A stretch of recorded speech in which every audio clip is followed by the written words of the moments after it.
Nous sommes actuellement dans le cadre de la semaine pour les alternatives aux pesticides. On peut se poser la question, mais que signifie le mot pesticide? Alors d'ailleurs, on ne trouve pas ce mot dans la réglementation. Dans la réglementation, on parle de produits antiparasitaires ou de produits phytosanitaires. Phyto du grec plante, en fait, ce sont des produits qui servent à protéger les végétaux, que ce soit des végétaux d'ornement, des végétaux qu'on peut produire dans son potager, des végétaux qui servent à produire des denrées agricoles, et donc la production agricole. Et ces produits, ils sont de différentes catégories. Alors la plus connue, ce sont les herbicides qui servent à lutter contre les plantes qui sont en concurrence avec les plantes qu'on souhaite faire pousser. Mais on connaît aussi les insecticides qui servent à lutter contre les ravageurs des cultures, les insectes.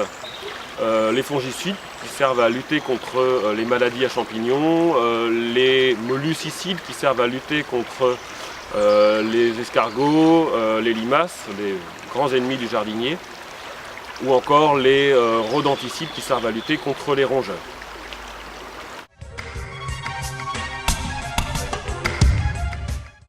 Les pesticides font partie des paramètres qui sont tout particulièrement suivis pour mesurer l'état de la qualité de l'eau. On les suit dans l'eau du robinet, on sait que la situation s'est largement améliorée en Bretagne et tout particulièrement au Pays de Lorient. On les suit aussi dans l'eau des rivières qui sert à produire de l'eau qu'on trouve ensuite au robinet. Et là, l'état est assez variable en fonction des rivières. Pour ce qui concerne le SCORF, on peut dire que la qualité de l'eau sur le paramètre pesticide s'est largement améliorée ces dernières années, même si nous ne sommes jamais à l'abri d'un incident, comme ça s'est produit au mois de juin 2013, où effectivement les services du syndicat du bassin du SCORF, dont je fais partie, ont effectivement détecté une pollution avec un mélange de plusieurs produits, de plusieurs molécules, essentiellement des molécules d'origine agricole, mais aussi des produits dont on peut penser qu'ils proviendraient, pourquoi pas, de jardins particuliers. On pense à des produits de désherbage sélectif des gazons, des pelouses.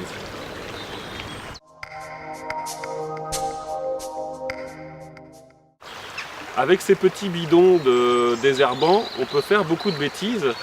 C'est notamment ce que les services de Kévin ont pu mesurer très régulièrement en suivant la qualité de l'eau du ruisseau qu'on voit derrière moi et qui descend du centre-bourg de Kévin. Il faut se souvenir que les services de la ville n'utilisent plus ce genre de produit depuis plusieurs années et pourtant on continue de retrouver des traces, parfois non négligeables, de pesticides, en particulier de désherbants, dans les analyses d'eau à la suite de pluies qui effectivement ruissellent sur les surfaces traitées et entraînent les résidus de produits. Ces produits, ce sont très clairement des produits qui sont utilisés par les jardiniers amateurs.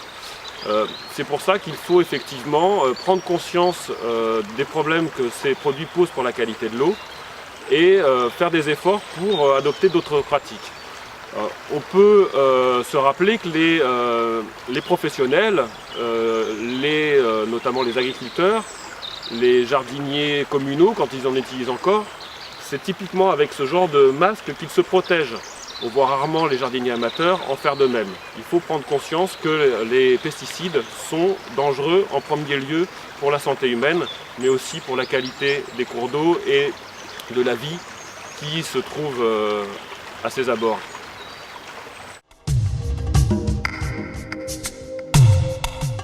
Il y a plein de bonnes raisons d'apprendre à se passer des pesticides. Tout d'abord pour votre santé, mais aussi pour protéger nos écosystèmes. N'oubliez pas les raisons d'ordre réglementaire. Je vous rappelle qu'il est interdit de traiter le fil d'eau, ce qu'on appelle le fil d'eau, les caniveaux, mais aussi les fossés et à moins d'1 mètre des fossés.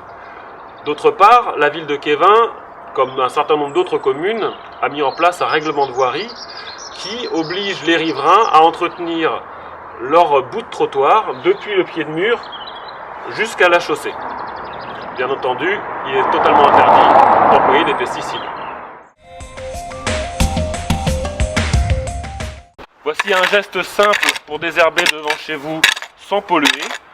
Pensez aussi à l'eau bouillante, tout simplement l'eau de cuisson de vos légumes, ou pourquoi pas à un embellissement, un fleurissement que vous aurez choisi avec des plantes sélectionnées parmi les plantes spontanées ou les graines que vous trouverez dans vos jardineries.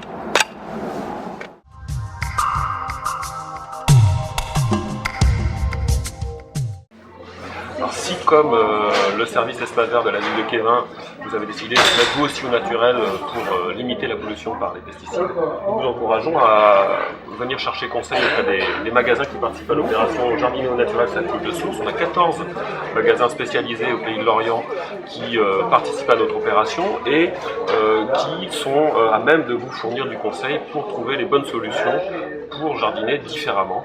Vous y trouverez donc du bon conseil auprès des conseillers vendeurs, mais aussi ces jardifiches en libre service, des jardifiches thématiques pour apprendre le b.a.-ba du jardinage naturel.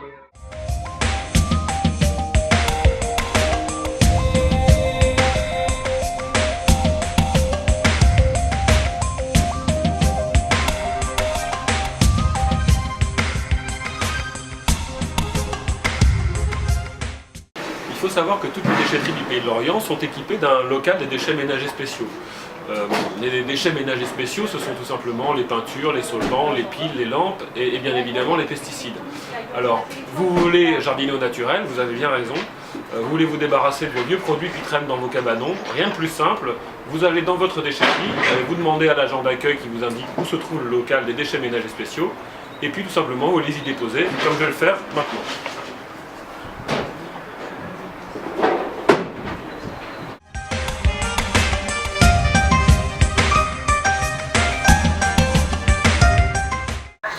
Afin de retrouver vos références pour jardiner au naturel, amendements, outils, produits, paillage, n'hésitez pas à vous référer à la signalétique que nous avons mis en place dans tous les magasins participant à l'opération Jardiner au naturel, ça coule de source. C'est tout simplement le jardinier avec son chapeau de paille.